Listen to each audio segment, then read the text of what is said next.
This is Americana.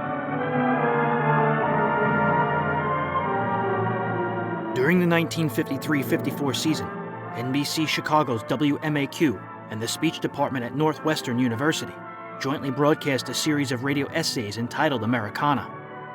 Each episode explored a facet of American life or history and the characters who made it come alive. The perfidious beauty, the traitor, and the spy, they are immortal, but not for evil alone. Hosted by Professor Martin Maloney, it followed the previous season's The Meaning of America. The February 13, 1954 episode was called A Study in Villainy. A hero. Pure villainy lies forgotten, while we mourn a broken sword, tarnished honor, the glory that descended. The words you have just heard were written by James Thomas Flexner in his recent biography, The Traitor and the Spy. This program is Americana, the 21st in a series of radio essays on the American scene, presented each week by Northwestern University in cooperation with station WMAQ. Tonight, we bring you A Study in Villainy.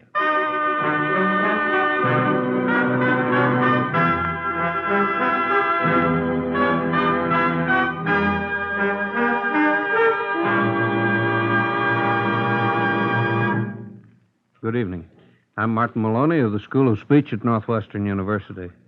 One day, when I have an hour or so free to spend in the library, I hope to run down a quotation I saw recently, attributed, I think, to Charles Mertz. It went something like this: "Nothing draws a nation so closely together as its murders." Mertz meant, of course, all those great villainies of which murder is the most commonplace and most meaningful. He meant, too, not the deeds in themselves, but the deeds as they come into public knowledge, as they are reported in newspapers, magazines, books, on radio and television. Now, why so outrageous a statement as this? Nothing draws a nation so closely together as its murders. Mertz explains, as I understand him, that all reports of gross villainy give us a kind of stone against which to test the edge of public morality. I can give you an example of this. Somewhere around a year and a half ago, following approximately upon the Kefauver hearings, a book called Mafia was published by a newspaper reporter named Ed Reed. Mafia is an exceedingly sensational account of the operations of the Sicilian Black Hand Society in the United States. The following account of the death of Alfonso Palazzola, one of the original mafiosi, is fairly typical of its content. There was a bright morning sun shining at the intersection of 10th and Wash Streets in St. Louis on September 9th, 1927. People strolled along the shade on the east side of 10th. Some entered an Italian statuary concern on the northeast corner, and one or two went into the office of a corn sugar company next door. From a nearby pool room came the click of ivory balls on the table and the sound of laughter. A Chrysler Roadster came to a stop across the street, and a tall, well-dressed, slim man alighted. He wore a white-brimmed white hat, the trademark of the mafiosi. The atmosphere of the area became suddenly tense. Passers-by nudged one another.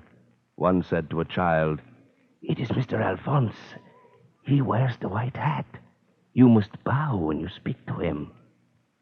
The one who wore the white hat crossed 10th Street and stood in the doorway of the sugar company. He appeared to be waiting for someone. Gradually, his presence ceased to attract attention. Business resumed, and laughter was heard. Like a country meadow after a hawk has settled in a nearby tree and appears to be merely resting, not hungry. The click of the balls on the pool tables again became audible. Few noticed a stout, rather short and swarthy man who walked north on 10th from Carr Street. It was Pasquale Santino. "Oh, buongiorno, Mr. Alphonse," he said, bowing and smiling. "Good morning, Santino," said Alphonse. "Say, I can't give you fellows that money. I can't afford it." "Oh, yes, sir, you can," Alphonse replied easily.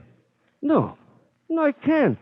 And what's more, I've got friends who will see that I don't have to pay it. "We're running this town.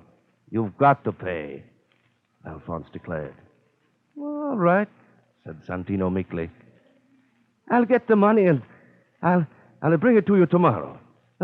Goodbye, Mr. Alphonse. He put a sinister inflection on the mister, but Alphonse didn't notice it. Alphonse was looking north along 10th Street toward the police station less than a block away. Santino was looking south. He saw a lot more than Alphonse. He saw 4 men run toward them across the street. 3 of them jerked automatic pistols from their pockets, and the 4th produced a sawed-off shotgun. Santino had lived up to his promise. He had put the finger on Mr. Alphonse. He was less than 6 feet away from Alphonse when 3 pistols roared a minor accompaniment to the sawed-off shotgun. Alphonse staggered and was dying as he reached instinctively for his pistol. Then the coup de grace was given by 2 more assassins who drove up in an automobile and slowly and methodically emptied their pistols out of the car windows at and into Alphonse. Alphonse, the mafioso, sent 1 bullet zinging aimlessly into the air, then rolled over in the gutter, looking up at the alien American sky, and lay still. Now, why should such a record of violence and savagery as this be published? Or more to the point, why should it be read by some thousands of citizens who have, in their ordinary course of existence, no connection at all with murders or with murder, and much less with that highly specialized group of savages who have been members of the mafia? May we explain this phenomenon in the terms of Charles Mertz and say that we do not know virtue unless we also know the corresponding sin? When I had reached this point in my speculations, I happened to think of one of my favorite books, really one of the great literary classics of our time, Rebecca West's Black Lamb and Gray Falcon. In the prologue to her book, Mrs. West tells how she was, in the year 1934, recuperating from an operation when she happened to turn on the radio. But one evening, I turned the wrong knob and found music of a kind other than I sought. The music, that is, above earth, that lives in the thunder clouds and rolls in human ears and sometimes deafens them without betraying the path of its melodic line. I heard the announcer relate how the King of Yugoslavia had been assassinated in the streets of Marseille that morning. We had passed into another phase of the mystery we are enacting here on Earth, and I knew that it might be agonizing. The rags and tags of knowledge that we all have about us told me what foreign power had done this thing. It appeared to me inevitable that war must follow, and indeed it must have done, had not the Yugoslavian government exercised an iron control on its population then and thereafter, and abstained from the smallest provocative action against its enemies. So I imagined myself widowed and childless, which was another instance of the archaic outlook of the unconscious. For I knew that in the next war, we women would have scarcely any need to fear bereavement, since air raids, unpreceded by declaration of war, would send us and our loved ones to the next world in the breechless unity of scrambled eggs. That thought did not occur then to me, for I rang for my nurse, and when she came, I cried, "Switch on the telephone. I must speak to my husband at once. A most terrible thing has happened. The King of Yugoslavia has been assassinated." "Oh, dear," she replied. "Did you know him?" "No," I said. "Then why," she asked, "why do you think it's so terrible?"